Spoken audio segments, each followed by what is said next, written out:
Hi, everyone. This is Chris Riedel from Your Life Budgets, and today I want to talk about habits. So, I hope you've enjoyed reading the posts over the week. If you haven't taken a look at them yet, please go back, please read them, please hit the like button on them.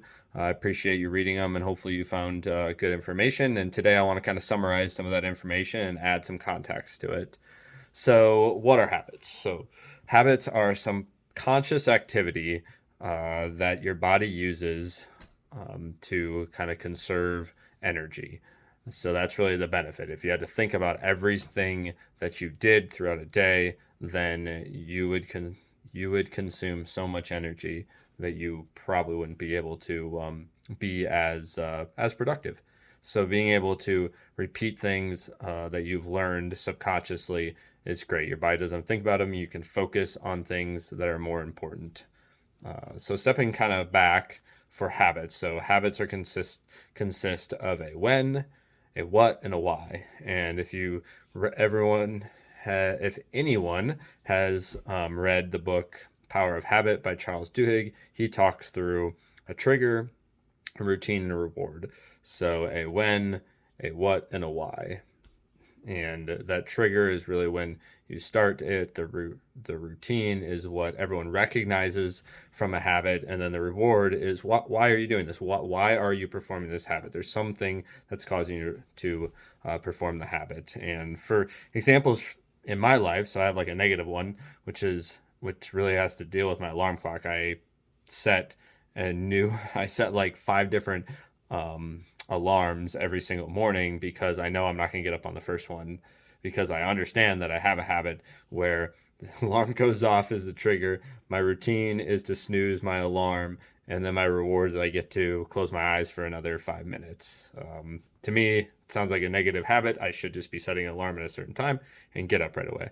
And I can change that habit. I got a positive one though, is every month I do my budget. So I have a trigger that's my paycheck gets dumped into my bank account. I then go and pay all of my bills. And then once the first of the next month hits, then I can go do the budget. So now all the transactions have passed through for that past month. I can now look at my budget, and that is a drumbeat thing. Like that just automatically triggers in me that I need to go do it.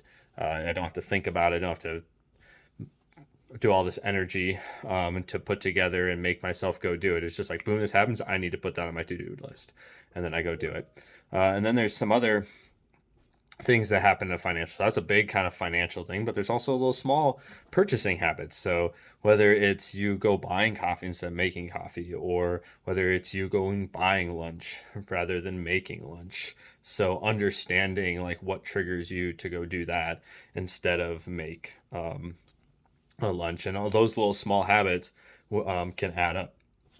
And then there's the other ones like spending habits or savings habits. So spending habits meaning like, hey, money comes in and it goes out because you're seeing money in your bank account, and it's like your habit is like, hey, I got money, I'm gonna go spend it. Or you see money come in and you automatically are moving savings to another account so that you don't spend it. Those are both habits, kind of on both sides of the coin. And then you also have budgeting habits that are really important. But overall, like habits kind of affect each part of the financial part of your life, and so understanding what those are, budgeting can really lead to that. And what you really need to understand kind of about budgets is those three things that I talked about earlier. So being able to first identify what that routine is that's likely negative. If you're focusing on a habit, it's probably a negative habit.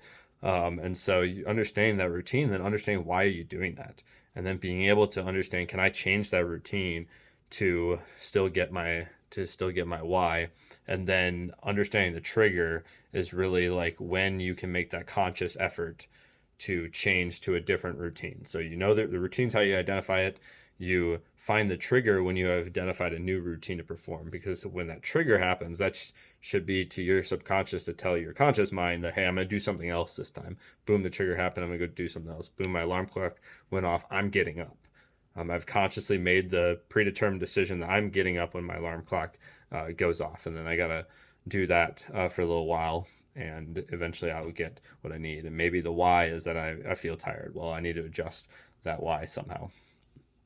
So a lot of things that go on with habits, but they're super important to your financial life. And next week, I'm going to talk about automation.